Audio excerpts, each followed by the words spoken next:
มีส้มมีมักเงาะมีมักอย่างก็มังคุดปะมังคุดมังคุดมีผักกาดแล้วก็นมไม่จ้ะเอาปอกให้เรากินนะเลยใส่ส่งอย่าเข้ามาเด้อขอบใจเด้อได้มาเป็นยังสั่นนะ คำนี้เพื่อพ่อแม่พี่น้องนะ แมนบอ เพื่อบางคนนั่นแหละบางคนกินเกือบตาย โอ้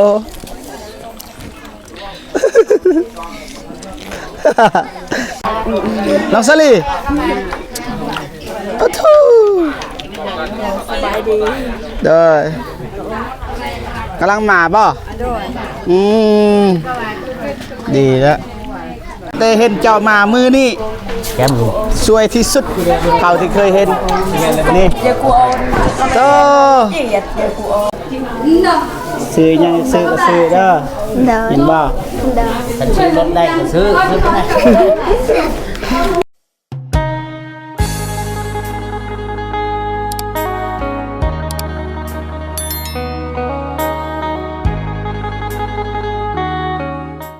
โอเคพ่อพี่น้องนะทางบ่เจ็บแล้วก็บ่เมกเปิดพามาอยู่บ้านทุ่งวายคือเก่าพี่น้องนะมายามเอื้อยคนหนึงคนที่บ่เจ็บแล้วก็บ่เมกบ่ฝนเคยไปเยี่ยมมื้อนั้นสัญญาไว้สิซื้อผลไม้เอื้อยเพิ่นแต่ว่าทางเฮาก็บ่ซื้อมื้อนั้นเพราะว่าเนื่องจากเฮากลับค่ำพี่น้องนะก็ต้องขอโทษขออภัยหลายๆนะแล้วก็กราบขอบอกขอบใจคุณสีทุกท่านนะครับมาให้กำลังใจตลอดมาไปหาเอื้อยเพิ่นพี่น้องเนาะไปพี่น้องเดินทางไปมีส้มมีมักเงาะมีมักอย่างก็มังคุดปะมังคุดมีผักกาดแล้วก็นมพี่น้องไปฝากเอื้อยเพิ่นพุ่นทางนั้นเด้อไปอีก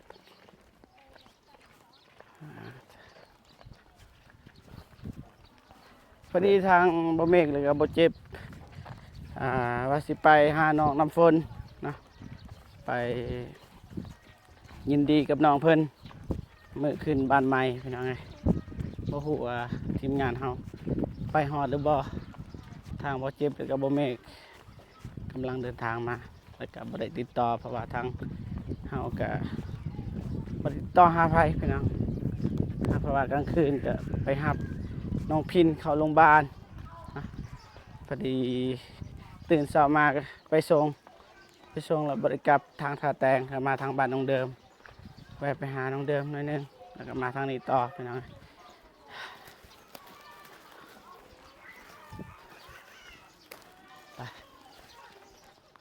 ไปหาเอื้อยเพื่อนน้องโอเคเดินทางมาโฮเทือนแล้วพี่น้องเฮือนซานก็คือเห็นแล้วพี่น้องสบายดีเด้อสบายดี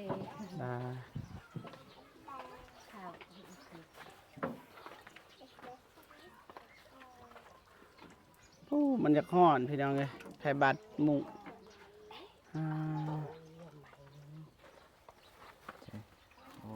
นอนหลับปะยังหลับเลยบายดีเด้อ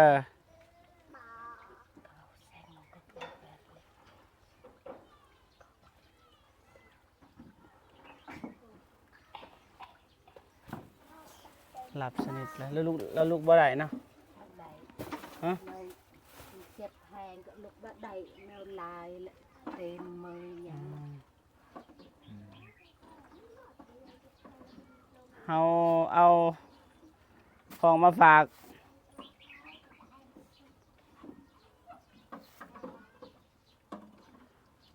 ป้านบสบายดีเด้อป้าบ่ได้ปะได้วันนี้ได้เอาอันนี้มาให้ลูกได้ปะไม่อยากให้ลูก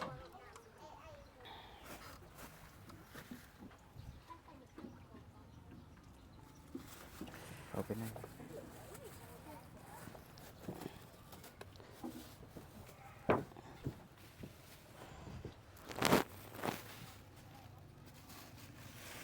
กินได้บ่ อ่านสิ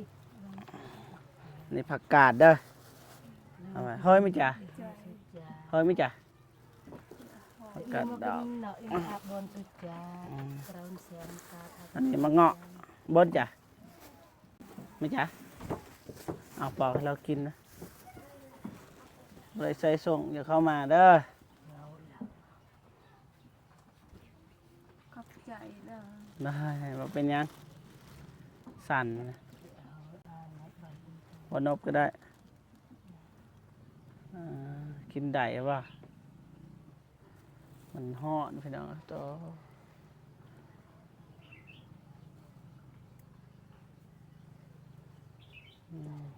เอาป่ะเนี่ยกินป่ะสิเป่าให้กินตัวนี้ก็ได้อะไม่บนงันน่ะเยอะผิด บ้านน้ำหนักรักอะไรแบบ เล็กตะซอย เดาแวะแบบภาษาดี กินได้เลย ลืมตาก็คุณจุกอาบนงาน เอาได้ซื้อมาแล้วกินได้บ่ได้หรือว่าการถามเขาเด้อ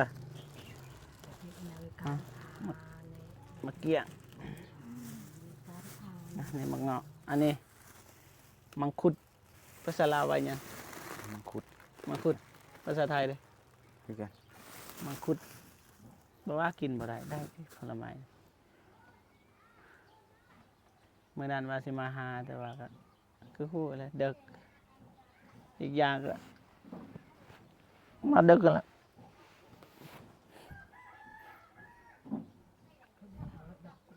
เอ้ยมันจ่ามันก็มามันจ่ามาเขาจ่าเลยได้ยังกินข้าวตอนเช้า ก็ไปมอในแนวความก็ไปประ บ่มียังกิน ก็บ่มียังกินแล้วบ่มีเงินบ่มีคำสิซื้อให้มีแต่แนวนี้แหละเพิ่นได้กิน เพิ่นกินได้แต่ผักนี่ มีแต่ผักเพิ่นกินได้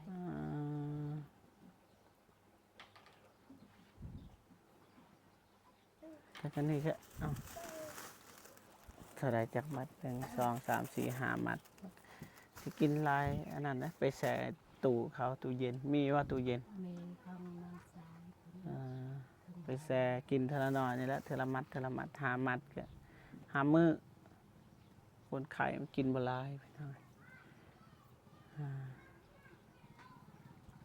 พอดีทางเฮาก็สิไปเฮือนน้องน้ำฝนไปขึ้นเฮือนใหม่แล้วแต่เฮาก็ญาติเวลามานี่ก่อนไปหน่อยแต่จังสั่นเด้อเจ้าเอาไป ขอบ บ่แม่ ใจ เนาะเจ้าได้ไปไปนี่บ่แม่คักว่าเฮือน กับบ่คักปานใดเลย แต่ว่ามันเข่งเด้ไข่บัตรนี่ใช่ป่ะนี่แบบนี้คืออะไรมันห่อนนั่นแหละ แม่ฮ้อนอบอ้าว ไม่แต่เอาไม้แป้นแอมมาเสียตำๆนะจะลองยืนปะนี่คือเอาแต่ว่าเราเฮ็ดเตียงไงได้อยู่นี่เด้เราไม่ได้นอนติดดินเลยมันแห้งตำแห้งห่อนนี่ยืนบ่ได้ เนาะ ไปพี่น้องประมาณนี้นะไปเฮือนน้องน้ำฝนก่อนพี่น้องไงไปพ่อแม่ขอบใจหลายๆ ไป เมื่อคืนนี่ก็บ่ได้นอนอยู่แต่ว่านอนบ่เต็มอิ่มพี่น้องมาทางนี้ต่อเบียกก็ต้องเดินเพราะว่าทางแม่น้องน้ำฝนก็โทรหาทีมงานให้ไปยินดีนำไปเจอกันอยู่ที่บ้านน้องน้ำฝนพี่น้องโอเคพ่อพี่น้องนะตอนนี้บ่เจ็บก็เดินทางมาฮอดบ้านน้องน้ำฝนพี่น้องเลยเพราะว่าทางบ่เมฆก็ได้ถ่ายเป็นที่เรียบร้อยแต่ว่าบ่เจ็บก็สิถ่ายคือกันพี่น้องเนาะเพราะว่าเฮาได้มาฮอดจอดถึงแล้วพี่น้องเนาะมายินดีกับน้องเพิ่นน้องยืมไม้บ่ฝนมาใส่แล้วก็ไม้กันสั่นพี่น้องเอ้ยสบายดีเด้อคนรอสบายดีเด้อมาโดนหรือเปล่ามาฮอดไปใส่คือมาสา อ đưa mà các cặp sân lê อยู่เพื่อน cặp sân lê cái bèoบ่จนคืนนี่บ่จะเช้านี่ ได้ ไปห้องหมอมา ไปห้องหมอเห็นอยู่ห้องหมอหรือว่าอยู่เพื่อน คิดว่าบางยานี่ ใช่น้องน้ำฝน บรรยากาศคือ คึกคืนสวัสดีพ่อเฒ่า สบายดีอีกหน่อย ซองเบื้องปีกย่อยซองเบื้องเด้อสบายดีเด้อ สบายดี แม่น้องน้ำฝน เออโชคดีมีแห้ง เด้อเด้อ มันยืน เด้อปูย่อมือ นี่ยามือเท่ายามือได้บุญได้ บาปเด้อย่อมือใจเฮา คิดว่าได้บุญ เด้อ เออเจ๊ ไปบ่ฝนมานี่บ่เราสิถามหลายสิ่งหลายอย่างนะแล้วได้เฮือนครัวได้เช็ดต่อหรือว่าพอสำนี้ เพื่อนครัวนี่บ่ โดย บ่ทันมีอันนี้ มันมีงบบ่ แม่นบ่ทันได้วางแผนนะเรื่องเพื่อน อ๋อได้ บ่ทันได้วางแผน แบบอันนี้ก็อันนั้นซื้อๆนะ แม่นเขาเฮ็ดเองนะ เอง เฮาก็บ่ได้ให้ความบังเขานะบ่ทันบ่ได้บอกอีกครับ แดดไปใส่น้องสลีน้องห่านบ่ได้มาบ่ น้องหานอยู่เทิง อยู่ถึงบ่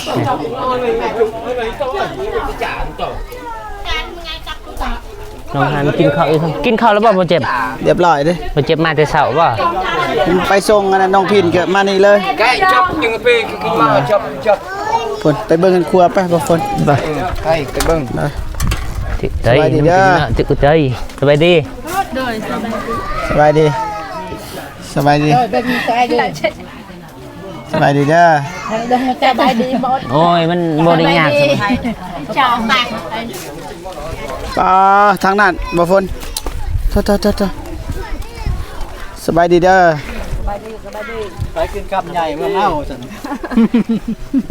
อ ทางนี้เป็นตะกิน พันข้า เนาะ วปุ้น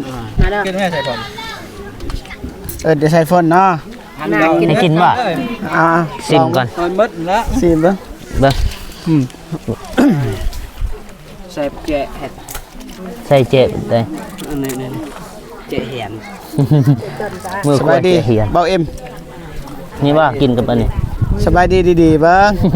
สบายดี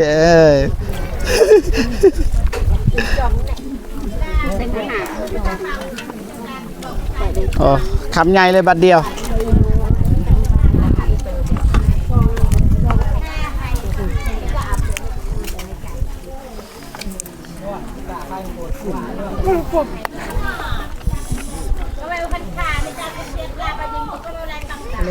คำโตๆ มาเด้อพ่อแม่พี่น้องมากินน้ำเบาฝนคำนี้เพื่อพ่อแม่พี่น้องนะ แมนบ่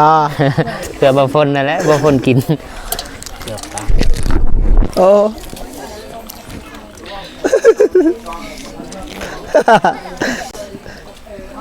มึงงำมือ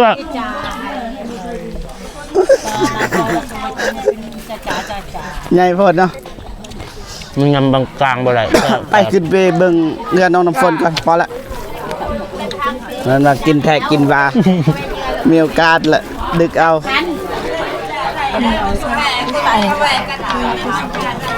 เอ้าน้องสลีโอ้ทูเด้อกำลังมาบ่ดีแล้วใส่น้องหาน อยู่เทิง ไปเถอะ ไป ไปหาน้องหานเบิ้งน้องสลีมาซาเนาะ มาซะดีกว่าไม่มา มาได้มากินได้สบายดีเด้อจะเป็นไผแม่น้องหานลืมเลยงามขึ้นกว่าเก่าเด้อแต่ละคน bất hai tuần bây giờ tổng nhiều สบายดี เหยียดเห็นไงจังแห่ นัดแต่เห็นเจ้ามามือนี่ จ สวยที่สุดเท่าที่เคยเห็นนี่โต mà đi ngái mà đi luôn anh các bạn đi con mà đi canh đậu con tờ luôn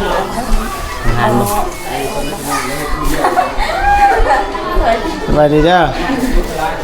น้องสลีน้องฮาน ส กลับมาบ้านโอ้พ่อเฒ่านั่นมันเป็น ไม่เท่าเปีย พ่อเฒ่าเปลี่ยนไปพ่อเฒ่าชาลีพ่อเฒ่าทางหานโอ้บ่เห็นเด้อเหลืออัดตัวให้อายนะ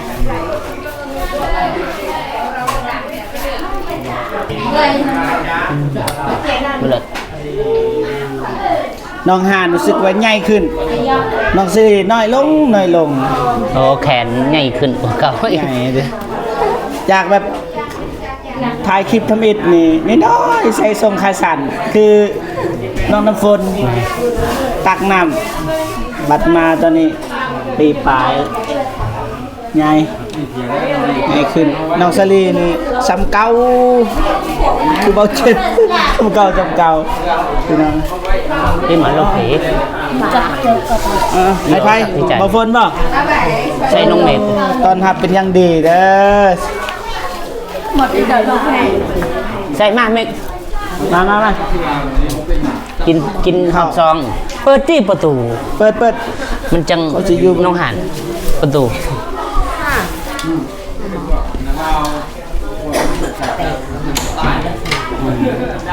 หึ กินน้องสลี มาไก่ก็หมด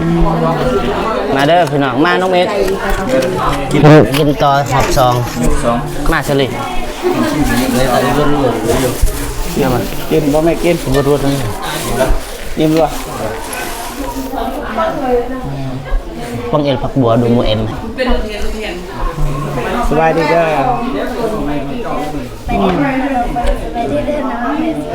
สุดงามเนาะ ฟังไทยฟังลาวลือในต่างประเทศลือในบ้านก็ขอสวัสดีสบายดีเบิร์สุกุสุกอนเด้อ ดีใจนำเด้อ นั่นได้ บ่เปียกเลยบัดนี้แต่ก่อนนี่เปียกบ่แต่ก่อนเฮือนเก่า นั่นได้ ต่ำแน่ดีใจนำ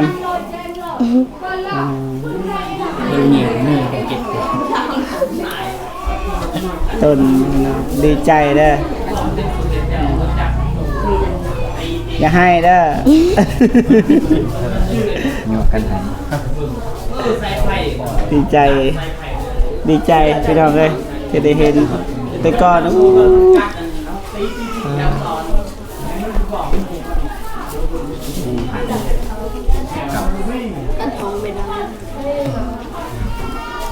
หมดได้ เดือนไม่นะให้เป็นเจ ดีใจเด้อวันนี้เด้อ โดย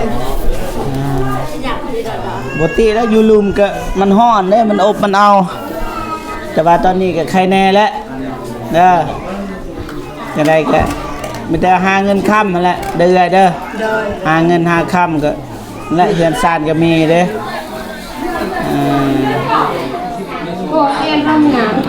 มือกองบ่ฝนบ่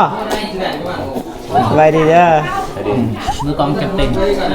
มือกองจะเป็น มือกองมันคนกินข้าว เอื้อยเพิ่นก็คาพี่น้องเลยให้เอื้อยเพิ่นเฮ็ดเวียกเฮ็ดงานพี่น้องบ่อยากรบกวนเพิ่นกินอาหารน้องสลีน้องสลีฮังกะมากินโอ้สุดผู้ใดเนาะซื้อให้เนาะสุดผู้ใดซื้อให้ สุดแม่เพม นะ สุดแม่เพม แม่พิมพ์พี่น้องแม่หักบ่ฝน มันน้องคนด้วยกัน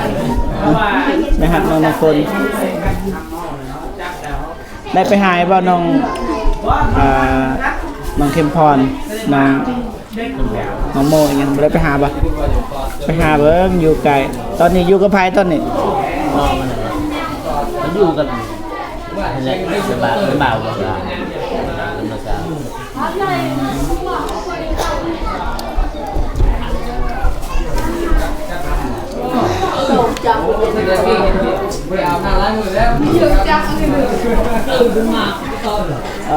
คึกคืนพี่น้องเอ้ย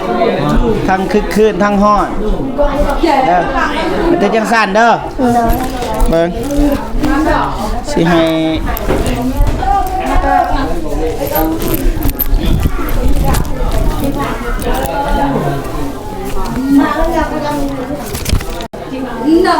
ซื้อยังซื้อก็ซื้อเด้อ โดย เห็นบ่ โดย ฉันซื้อรถได้ก็ซื้อไปไหน แต่จังซั่นและยินดีนำจักสิว่าก็อยากเว้าคือไอ้เตียงเว้าอะไรพี่น้องนะแต่มันเว้าบ่เป็นปานใดพี่น้องประมาณนี้โอเคพ่อพี่น้องนะทางบ่เจ็บก็สิจบคลิปก่อนเนาะก็ได้จะขอบใจขอบคุณสีทุกท่านที่เข้ามาให้กำลังใจตลอดมาพี่น้องนะสิเมื่อก่อนไปพักไปพรก่อนแต่บ่แม่สิเมื่อนอนแล้วบัดนี้รู้สึกว่าอยากนอนพี่น้องบ่ฮู้ว่าเป็นหยังเนาะแต่ว่าเจอกันคลิปหน้าพี่น้องเนาะเฮาสิโทรไปทางใดเดี๋ยวว่ากันนะสบายดีเด้อพี่น้องนะไปบ๊ายบายพี่น้อง